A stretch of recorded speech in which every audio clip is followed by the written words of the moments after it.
Hello and welcome to the King Street Cinema podcast. This very special second episode of the two-parter about one from the 80s. 80s Film Festival starting on August the 2nd. Yes. Running to the 7th, I think? 7th, right? yeah. 7th or 8th? I'm forgetting now exactly when the last film is. I think it's the 8th. Yes, it is the 8th. Sorry. Yeah. So my name's Andy. I'm a film nerd and I'm joined by James, who's a projectionist. Yes, I am the projectionist at King Street Cinema, where this one from the 80s festival is being held. Yeah, in the first part, which if you haven't heard, you can find on Spotify on the King Street Cinema podcast page, which I'm assuming you already follow, but if you don't, please follow, share, do all the stuff. Yeah, please. And we spoke in detail about the 4 films showing on Saturday the 3rd and mentioned what's open in the festival on Friday. Yeah, which is One from the Heart, which is where we get the title from, One from the 80s from, which is a Francis Ford Coppola film. Very good, lovely music, lovely production. And also the Richard Shepard film, which is called Film Geek, which is a sort of video essay documentary about his love of cinema. And that looks really good. Yeah, and there's a Q&A. There is a Q&A with the filmmaker and with Sophia, who works with us. Yeah. So that's for the cinema, but pre-recorded. Yeah. Yes. Yeah. And those movies are on at 8:00 and I believe 8:20. Yeah. 8:20 for Film Geek. That's for sure. And did you say what did you? I think you said 6 o'clock. 6 o'clock. That's right. From One from the Heart. Yes. And then on Saturday the movies kick off from 11 a.m. with The Great Muppet Caper. That's right. Followed by The Never-Ending Story at 2, Brazil at 5. And at 8:10, I believe. That's right. Yeah, that sounds right. Fame, yeah. So we spoke about those films in more depth. And we mentioned what's shown on Sunday, Do the Right Thing, and... Oh, what is it? Is it Koyaagatsi? Yes, it is Koyaagatsi, yes. That's the one, at 5 o'clock, and Do the Right Thing at 7:15. Yeah. That's right. And then moving on to Monday, which is the first movie we'll be speaking about right now, from 1985... Desperately Seeking Susan. That's right. The movie probably most well known for launching Madonna's Hollywood career. I guess that's got to be right. Is it the first film? I think so, yeah. Probably the first film she was in. It would probably find out that she was an extra in something. I'm sure she was, had appeared in other things, but this is the first time that she's, she plays the title role of Susan. Yes. But she's not really the main character. No, she's a supporting role, certainly, but she's the point of the film, I suppose you could say. But Rosanna Arquette and I forget Aidan Quinn, who they're the leads. Yeah. So do you briefly go over a bit of the plot for this? The Rosanna Arquette character who's a kind of living in the suburbs of New York. Oh no, in New Jersey. That's right, if I remember correctly. With her husband, it's very, boring and not very exciting life. And she hears about this lady, Susan, who writes I forget what they're called. They used to do, in newspapers where you write a little kind of thing to ask for. I'm looking for such and such. Yada yada. It was a sort of a thing generally for like if you're selling something or trying to look for a place to stay or something like that. But this is more to do with 2 people corresponding with each other through the newspaper, so she finds this very exciting and she wants to know about this person who seems really cool, who's sort of like traveling all over the country and doing exciting things and stuff. And she accidentally gets amnesia and gets mistaken for being Susan. Yeah. And so people think that she is, and she kind of almost becomes living her life in a kind of weird, kind of strange way. Yeah. And it's a very exciting, very upbeat movie, lovely looking.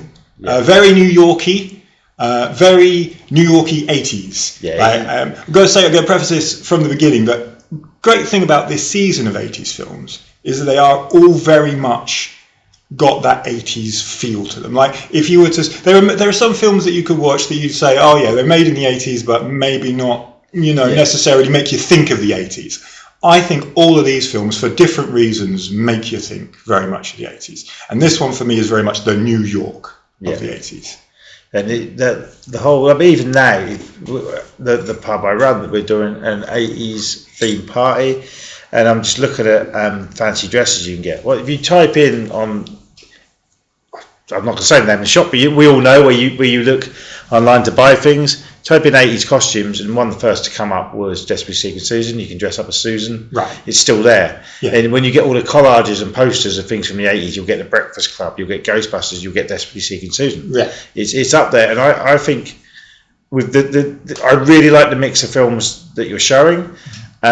This, and I'd say The Never-Ending Story, are the two more mainstream ones, I'd say. I'd say so. Overall, yeah. Yeah. Whereas if a lot of people put on an 80s season, you get the same old thing. You get Back to the Future, you get Ghostbusters, you know. Whereas this is actually, if you look at which is now the programme's out, it does look like looking at one of the old things for a random week in the 80s. Yeah. I know obviously it isn't, but a mix of films are bigger films, indie films, and I really like that. Whereas this one, I think, will pull in, hopefully, the eye of the casual movie fan. And then they'll be like, I want to see that on the big screen. I remember it coming out, or I watched it on video growing up. Absolutely. Oh, what's that other one? Do you know what I mean? Yeah, hopefully. I mean, I think this is one that's certainly got a very broad appeal. Yeah. Because, there are people that might be into it because of either Madonna fans or fans of fashion of the 80s. Because it's very fashion orientated, and visual style is the look of the film is very... I'd say maybe still. I mean, I'm not sure, but it's very much a sort of appealing anyway. Yeah. And it's got some. If you know New York kind of undergroundy kind of music or filmmaking stuff, there's lots of cameos of people that were very sort of popular in this kind of hipster world at that time in New York, which may again also appeal to a certain kind of person. Myself included. Like when I saw it, I was like, because I saw it for the first time actually quite recently, and I quite liked just seeing certain random faces that would just pop up with little cameos and things, and go, oh, that's cool. Yeah. But I think the word "cool" sums in a way to film up. It was very of its time, is in fashion-wise, like you say, the music. It's hard to really remember in a way how big Madonna was when this movie came out, and it actually escalated her further. Oh, absolutely. I mean, she was at this point already up there, but still rising. You know, and it's really just before, I think anyway, just before she's really breaking out, really breaking out in the late 80s. Yeah, and probably still the movie she's most remembered for. Gotta be, right? Yeah, I mean, even though she's gone on to be in things like Evita and win awards and bigger hits, like probably Dick Tracy probably made more money. Or he certainly pushed more. Yeah, I would have thought so. And interestingly, she came from music. There's only one of her songs on the soundtrack. Sure, because I think this film was not designed as a Madonna vehicle. No, she's not the lead. And I think there's more of a broader sense of... this is the thing about Madonna. Madonna comes from... Her background is very much this film. Yeah. Right? It's very much more of the undergroundy, new wave, post-disco-y kind of world, where it's not quite like mainstreamy music. Yeah. Right? And she kind of elevated it a little bit more. Her early stuff, like the production and stuff, the kind of music that she's coming from, isn't pop as we know it today necessarily, but she sort of turned things into becoming very popular and very fashionable. And I think this film shows that. Yeah. I think it shows it quite well. And like I say, I think it's just on the cusp before she's sort of breaking out into becoming this, mega her looks very new wave and even punk in this. Yeah, absolutely. It's very street. Yeah, that makes exactly. Sense. And I think that is the background that she does come from, which I think maybe a lot of people either forgotten or never knew about, really. Yeah. And I think that's a lot of the appeal of it as well. Even though it went on to become very mainstream, it was almost from these subcultures and make people aware of it. And that's why, branded as cool. Yeah. Whereas a few years later when she done Who's This Girl? Yeah. Who's That Girl? That's right. It's only a couple of years later. And she got bigger, and that was the bubblegum pop image. Posters from Lookin' magazine. Yeah. Opposed to NME. Do you know? Yeah. But yeah, this is when I rewatched it a year or so ago. Right. Really enjoyed it. It one of the criticisms of it was like watching a music video. I don't think that's true.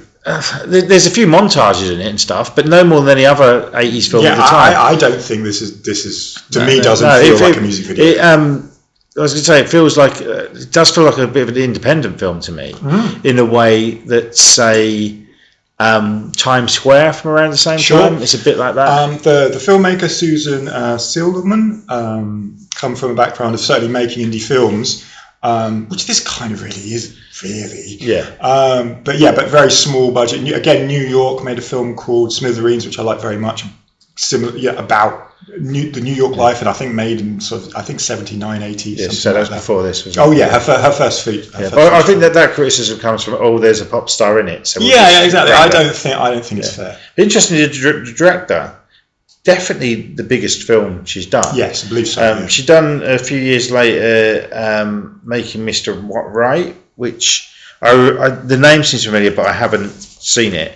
And then She-Devil, which I have seen with Mel Street and Roseanne Barr, sort of more adult comedy. Yes. And then she went on to, I don't know if she was behind the scenes, but she directed the pilot and a few episodes of Sex and the City. Right. Yeah, I had heard that. Yeah, very New York as well. Yeah. I think probably. I don't think. I think just chosen probably for that reason. Her having a New York background in filmmaking, so know how to make New York look.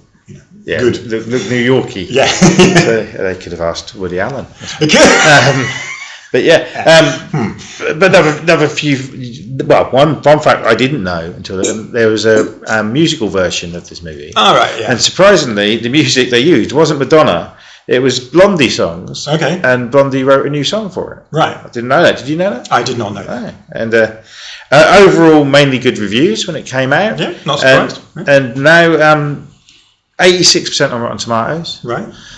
Which is very good. Yeah, and sort of average 6.1 on IMDb. Okay. That's a big difference, actually. Normally these things are quite yeah. So I mean, I generally don't look at that stuff too much, especially not in any kind of in-depth kind of way. But yeah, that is unusual, I suppose. That's. I mean, I tend to. Don't know if you've noticed. I tend to notice point these things out on the podcast when they're high reviews. Yeah. When they're not, I sort of that's well, bad, then, does it? Right. I mean, like when we done Howard the Duck. I mean, when we looked up the reviews, that they were all wrong, apart from my one. Well, it's true, because that is one of the greatest films ever made. Yeah. So there we go. Yeah. This is on the Monday night. I'm unsure of the time, actually, but I have the programme here. Oh, sorry, 7 o'clock. 7 o'clock. Yeah. 7 o'clock. A 15 certificate. Yeah. And it's one as well that when I watched when I was younger, I must have watched like a TV cut, because I don't remember there being anything rude in it at all. And then when I watched it a year or so ago, it's not a bad 15, but there's stuff in there. Yeah, sure. And there's this sort of not related certificate, but I'd almost forgotten about the little sort of crime part of the story. Yeah, I mean that's interesting, isn't it? Because that is kind of the point. That's what's driving the plot along. Yeah. But you kind of don't really think about that too much. You're too much just thinking of the romantic side of it and just New York in general. You're kind of, doesn't this look cool? Yeah. And Aidan Quinn as well, who we just sort of mentioned here. Yeah.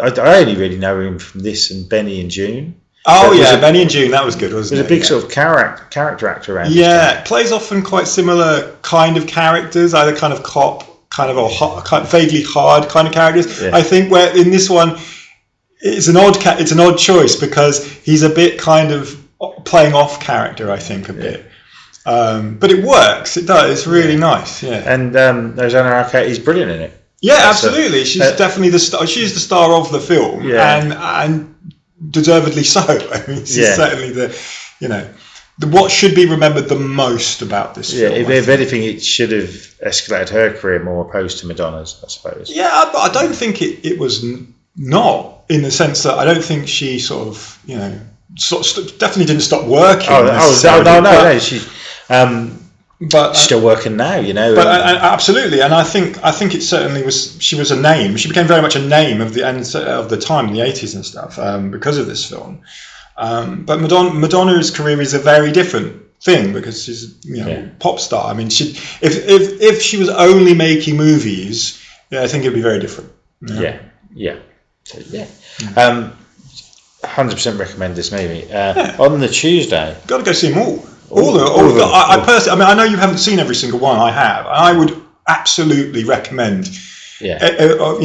Certificate permitting, that you go see every single one of these movies. Yeah, I'm all right. I'm over 18. Yeah. So on the Tuesday night, Diva, a movie I haven't seen. Yeah. But it's from director of Betty Blue that I have seen. Yeah, and Betty Blue is certainly the more famous film, though this is a very famous film too, made by the filmmaker whose name I am going to, Jean-Jacques Berny.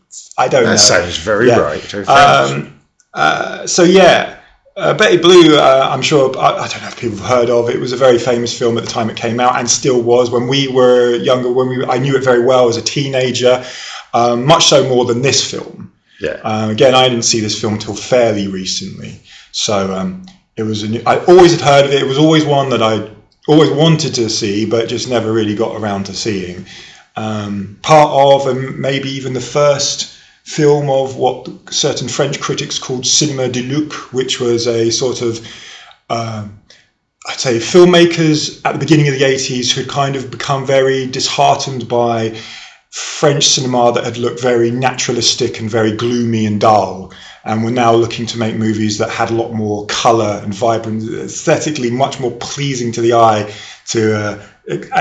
and more exciting, and less about very detailed, heavy, plot-driven stories, and more just exciting, more capery kind of stories, or this kind of thing. But certainly the look, as in lots of lights, bright, flashy stuff. You could in a way say a bit Hollywoody, but very French, I think. There are certain films, in fact, One from the Heart has a similar kind of aesthetic to it, for the Francis Ford Coppola film that we're also showing. So this film is about a guy who loves music, right? And he's gone to see, and what he loves mostly is opera, say. He's gone to see this opera singer, this soprano opera singer sing, who doesn't ever record herself sing. And he's secretly brought in a tape, right, to record her. And so he's done that. He's taken that home. Also, what he's done is he's stolen, not off her body, but from her changing room, the dress that she was also wearing. He's quite obsessed, you could say, with her. So he's stolen a couple of things from her, ultimately. So this is kind of set up for the film, that he's this kind of eccentric music lover. So while that's going on, so there's that. That's become kind of a story that's going around in Paris at the time. That the dress is missing. Not that no one knows about the music, about the recording yet. While that's going on, a prostitute has been killed in Paris in broad daylight, and there is the story kind of becomes involved with this man who has this eccentric guy. He kind of gets involved in a kind of roundabout way with what's going on with the police and what's going on with these this prostitute has been murdered to sort of cover up what may or may not be some kind of conspiracy that's going on within the French police.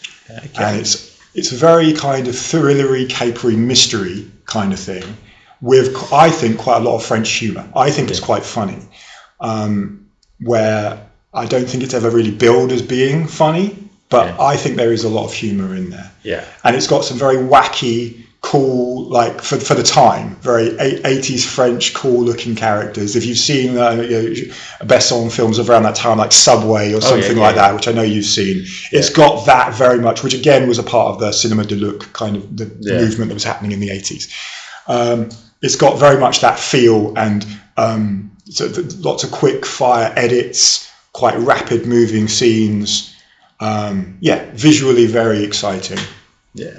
With, like I say, this kind of thriller, what's going on kind of with these murders. Also with the tape recording and stuff, like I say, of the singer, people wanting that, people either wanting to get it back or to be able to buy it, to be able to, capitalize on it. So there's all that stuff going on. He also meets the Diva, who is the singer. So there's a bit of a sort of love intrigue there as well.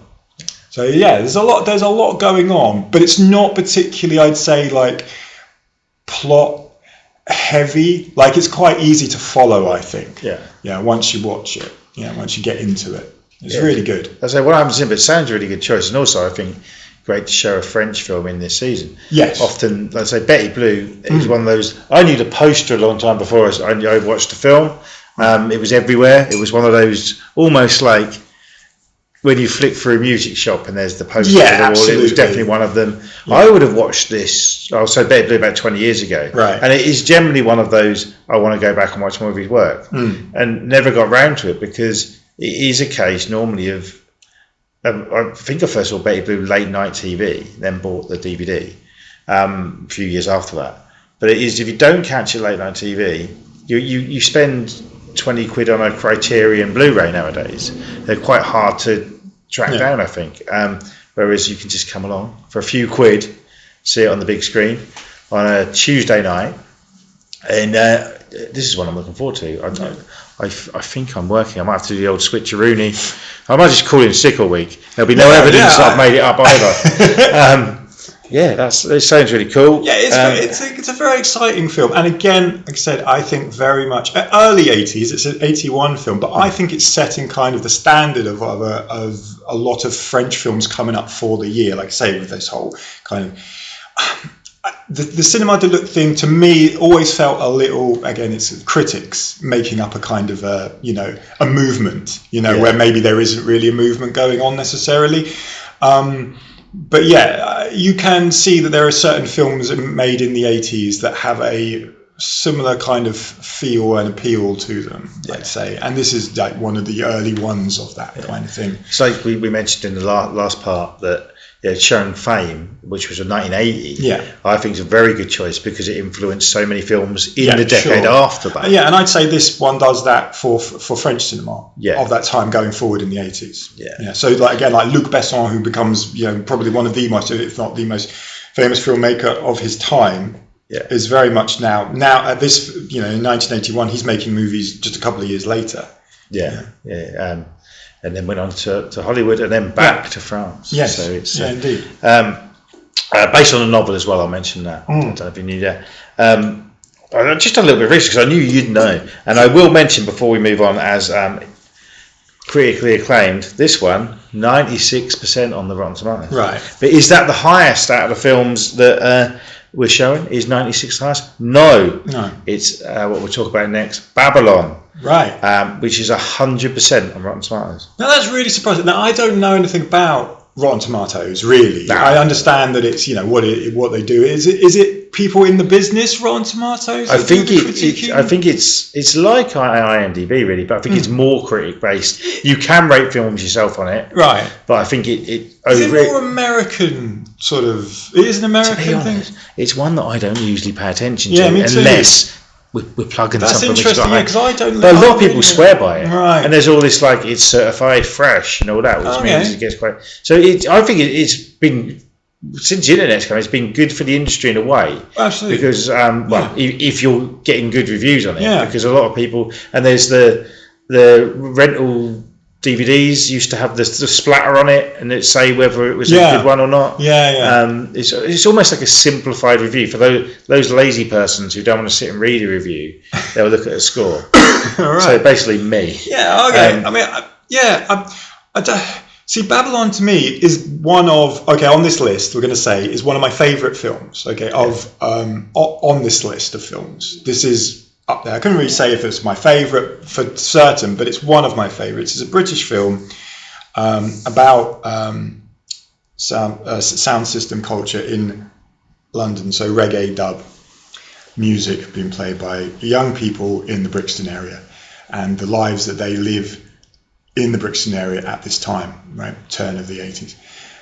And it's a great movie. It's a great, fantastic British film about what life was like then and in some ways still today for young African Caribbean men living in Britain, mostly men in this film. I would say it's quite a male-heavy film. It's not really there are some female characters in it, but it is mostly about young men, what their lives are like in Brixton at the time. And it's got, funny it's great, it's very all-round. It's got funny moments, extremely sad moments, and some brutal, but not overly brutal. I don't think that the commentary on it, though important, and the primary focus on social commentary of what it's like, is not like heavy. Yeah, it's not so like getting all over you so much that it just gets you down. But there's enough of it to make you feel it. Yeah. But the music, so the music, if you like the music, which I do, massively into it, have been since I was a child, this will appeal. It can't not appeal to people that don't like reggae in any way, because it's all over it. It's not just the soundtrack of the film, it's what the film is encompassing, what it's really about. And there are just some great, fantastic, for me, iconic moments in the film where just even today, because I actually watched it again, wanted to remind myself, because I hadn't seen it in a couple of years, watched it yesterday. It's like, it still makes me feel the same way it did when I was over all the years that I've seen it. Yeah, I really could not recommend this film more highly for anyone that's interested in any of those kind of things. London in at that period, social things about social commentary, reggae, race relations, class relations, all these kind of things. Fantastic films, brilliant. Yeah, and from one of the co-writers of Quadrophenia, so also drama around music, really, or music scenes. Yeah, and the director Franco Rosso, who done he's done lots of music documentaries and stuff as well. And I didn't know the name, but I didn't realise he was the assistant to the director on Kes. Right. Before I did not know that. But this is one that I was talking about this film festival to customers at work, actually, and someone got really excited and was like, yes, Babylon, I need to see this one on the big screen, and a big Aswad fan. Yeah, so yes, the main guy, this is not a documentary, this is a feature film. It's with characters who aren't real people necessarily, but our main character, Blue, who we follow, is Breesley Ford, who is the lead guy in Aswad. I don't know if they're still going or not, but I think they are. I don't know. I don't know either. But I know them more from their sort of coming back in the the 90s and stuff. Yeah. So it's got faces that you'll recognise, even if you don't necessarily know the names.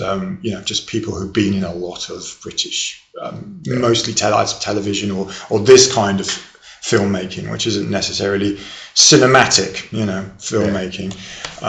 But just looking very real and raw, and all that good stuff. Yeah. And yes, just going back to what you were saying about mentioning some people and people getting quite excited about that.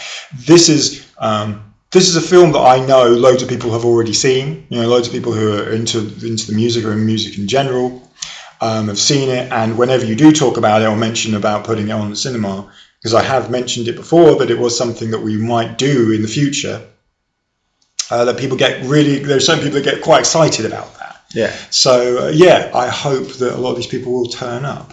Yeah. To see the movie. So which will be on the 7:00 on the 8th of August. On the 8th, Thursday the 8th. 15 rating on this one. Yeah, this is one I've always thought was an 18. But it may well. I tell you, we both know that ratings do change constantly, and I'm sure there may have been a period when it was 18. I think it's fine as a 15, to be perfectly honest.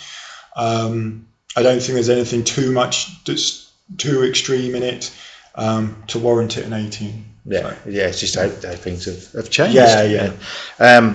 Right, and the final film, which I forgot about this in the wrong order, because we should have spoken about the Wednesday one first. It's just I wrote my notes in the wrong order, so I do apologise. I would edit it, but now I've said this, it will just go all confusing. So let's just talk about Wednesday's movie, which is also at 7:00. Yeah, and 95%, which is ruddy high. Yeah. David Lynch, Blue Velvet. The Blue Velvet, yeah. I'm sure at this point, everyone, or most people, if they haven't seen Blue Velvet, vaguely know who David Lynch is, I'm sure, at this point, and vaguely know a little bit about perhaps what the film is about. But it is a mystery crime movie, ultimately.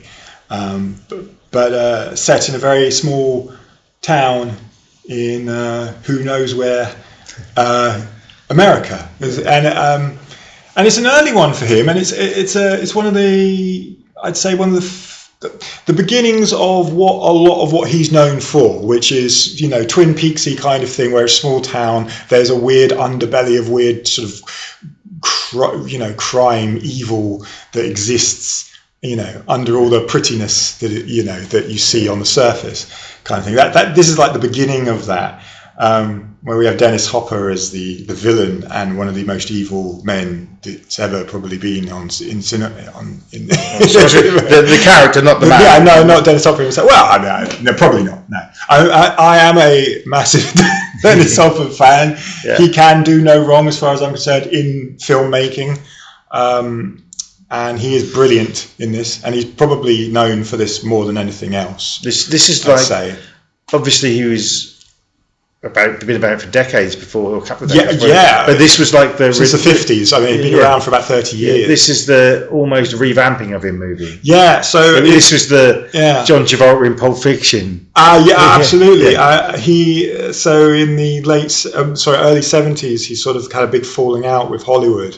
Made a movie called The Last Movie, which I absolutely love. I think it's brilliant, but everyone pretty much at the time mostly thought it was absolutely awful. And he spent a hell of a lot of money on making it.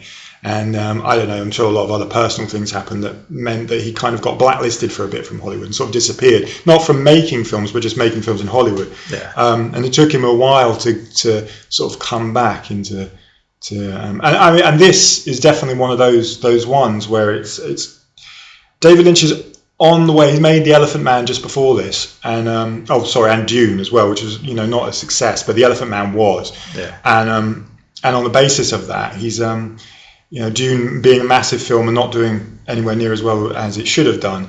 This is a smaller, more personal movie, and it's, like I say, it's the beginnings of really the David Lynch that we're mostly known, that he's mostly known for, and that's really important. I think that we have characters like have Carl McLachlan coming back, you know, in the second film with Lynch, and you have Isabella Rossellini, who's fantastic, and the very young Laura Dern as well.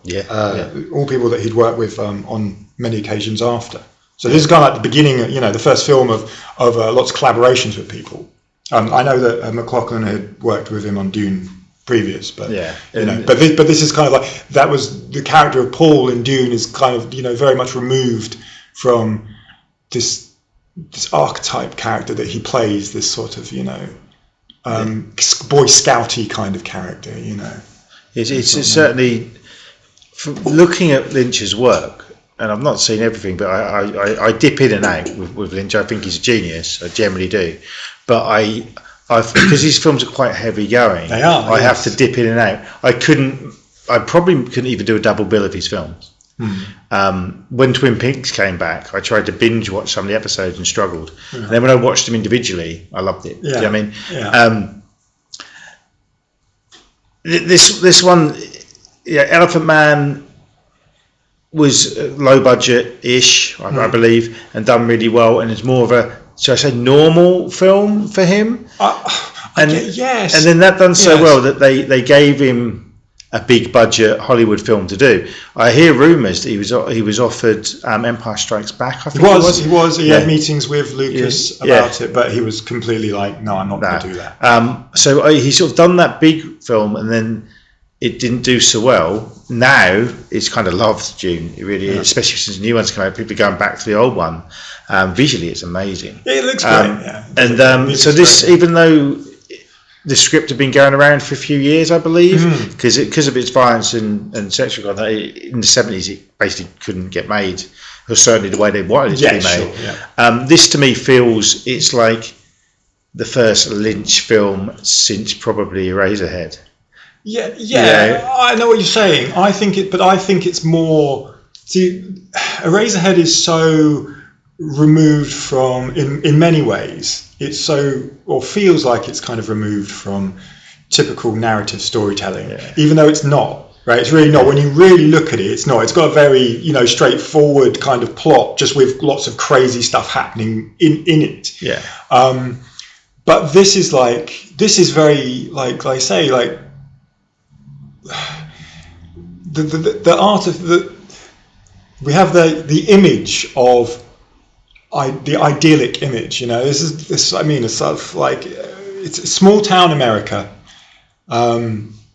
idyllic kind of living, quiet, simple, easy, no hassle, but with something very dark happening underneath, and not only just happening on a small kind of every now and then, but almost is running through and existing parallel to what's happening above, and that to me is what David Lynch carried on working on in different kind of areas of America, but always America. I think his films are really about, for me anyway, the ones that are the real personal ones, or at least feel to be the most personal ones, are really about America, and his dealings with it, his personal feelings on the matter. So yeah. I mean, I really like Blue Velvet. Have done since I was a teenager, from when I first saw it. The more times that I've seen it over the years, the more I think I've appreciated it on a more and less of wacky level. I think early on, when I first started watching David Lynch films, it was just because he's the guy who makes the crazy movies sort of thing. Still very much liking them as films, but just that's the kind of the focus. Where I think nowadays it's less of the focus for me, and I just think he's just very good storyteller. Yeah. And I don't think that they're that insane. Really, the older I get, the less I think they're crazy. The more I go, I do. I understand this a hell of a lot more than I did when I was younger. Like I get, I think I get what he's saying a hell of a lot more the older I get.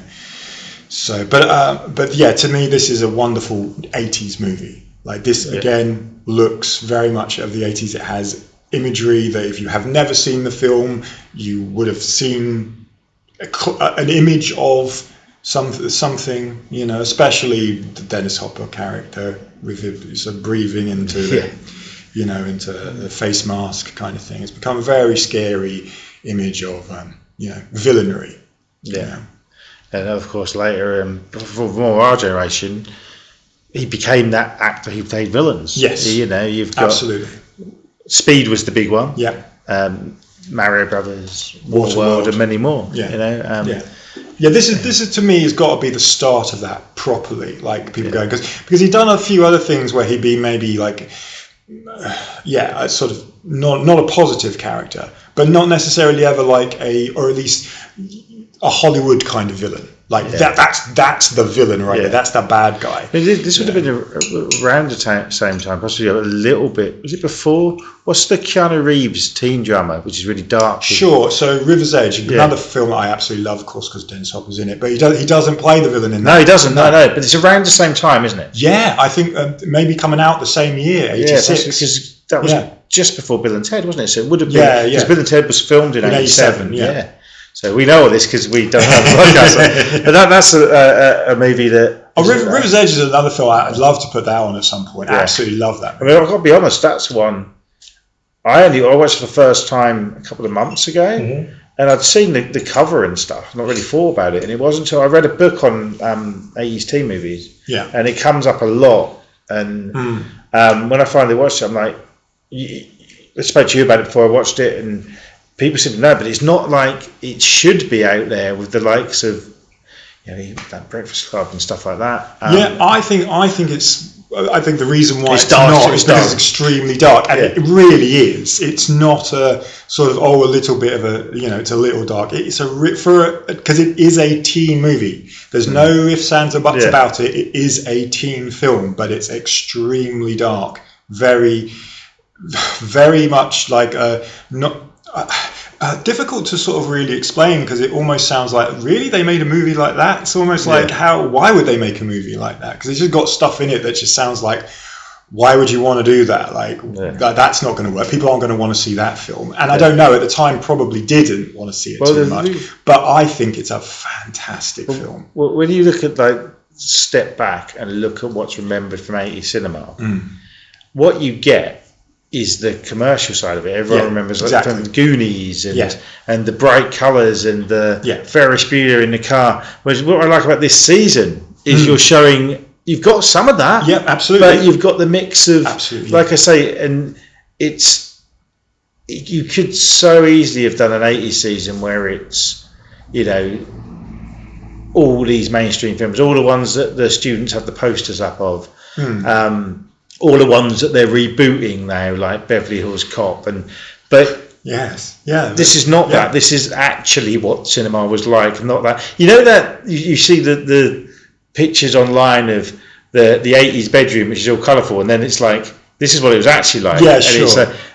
This, in a positive way, this season reminds me of that. It is what the 80s was like. Yeah, obviously the 80s is a decade, right? So we're talking 10 years. And in that time, looks and all that kind of things that are happening in the world and around the world that are affecting how people feel changes. The beginning of the 80s is very different to the end of the 80s.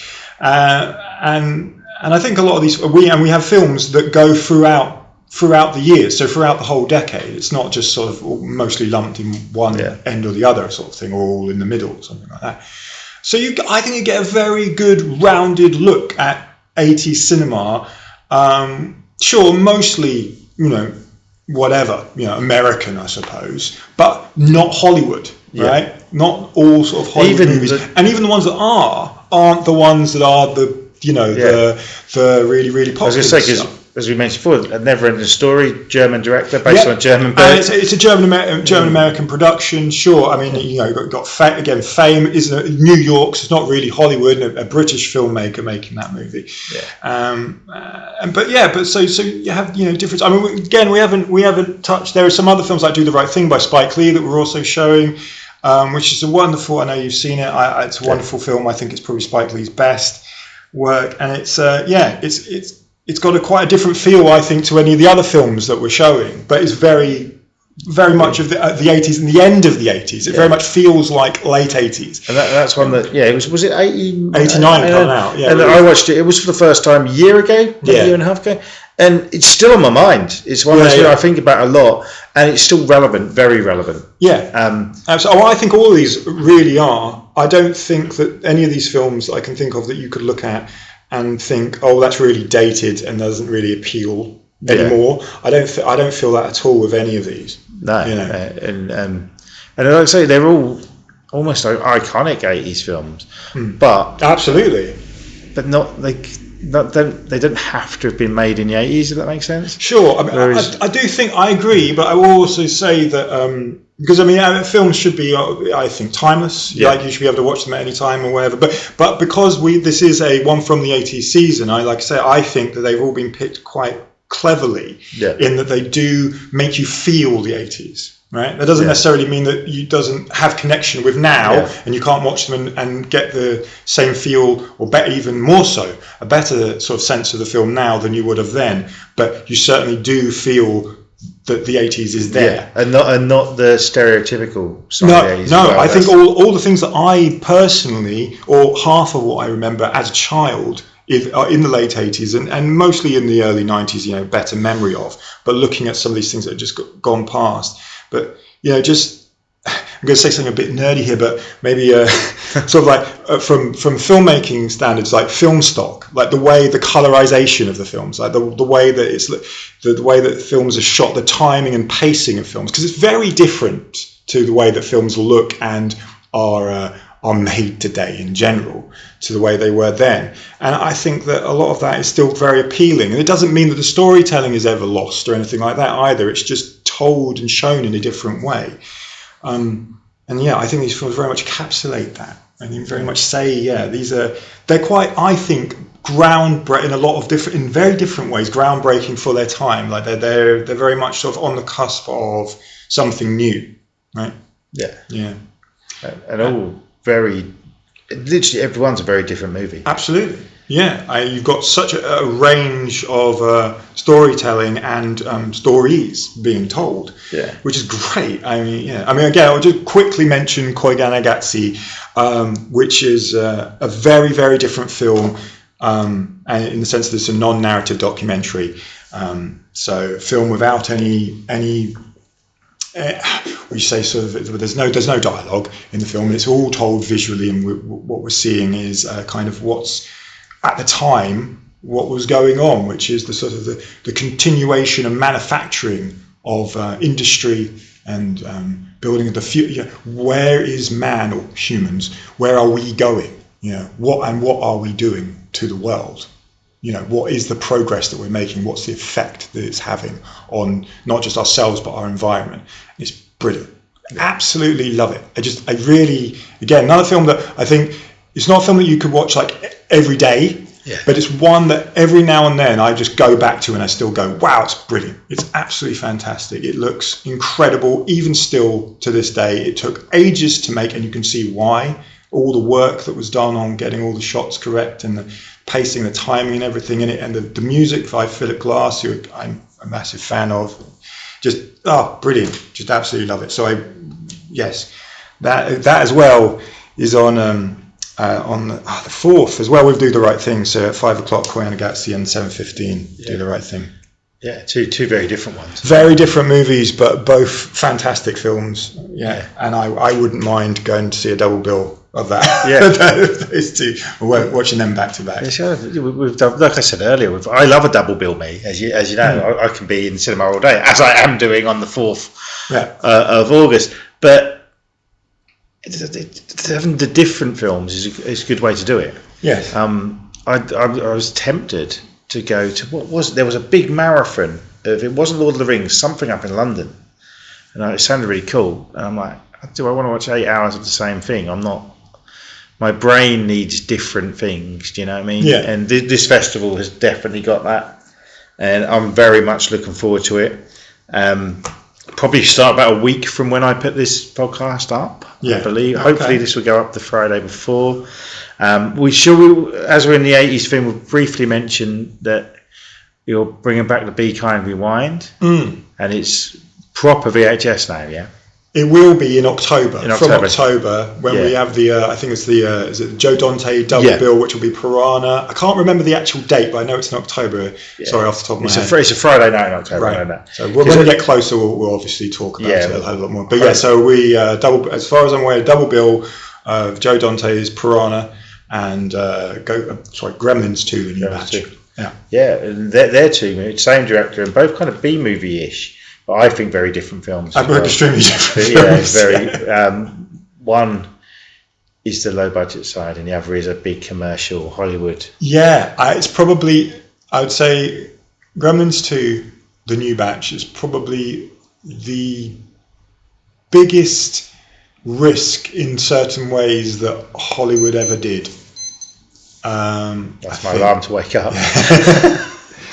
Because, they basically allowed Joe Dante to make what he wanted to make, and it's a million miles away from what a studio would ever make. Yeah.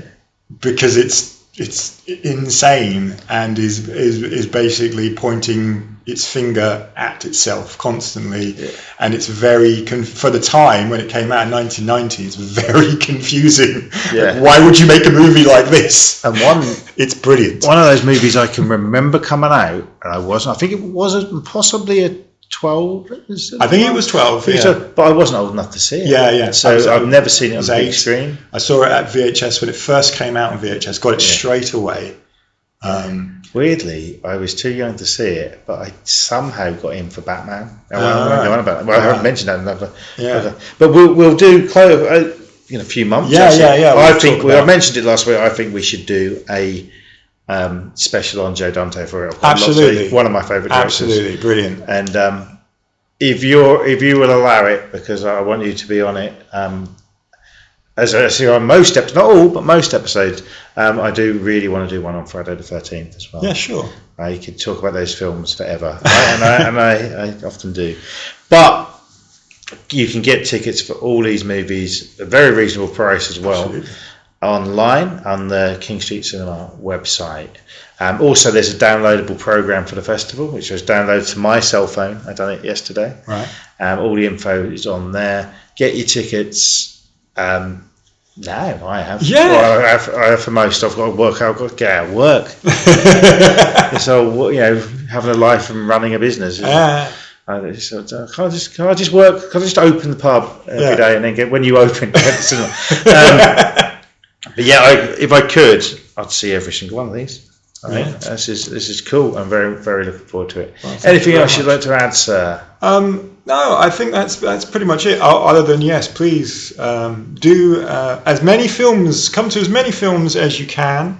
I promise you, there is something in all of these movies for every single person. I just can't imagine that there's a person out there who wouldn't enjoy every single one of these films. They are fantastic, and they are the 80s. Yeah. And yes, see you there. And actually, thinking about it, if you have children, it's in the summer holidays on the Saturday, there's 2 movies that are kids' films that can be enjoyed by adults, and they're not animated sequels, which if you look at cinema at the moment, that's all there is. That's all there is, yeah. So what you got Muppets Caper and Neverending Story. Yeah. Yes. So that's a nice double bill, isn't it? A nice Saturday afternoon right there. Yeah, it's certainly going to be my Saturday afternoon.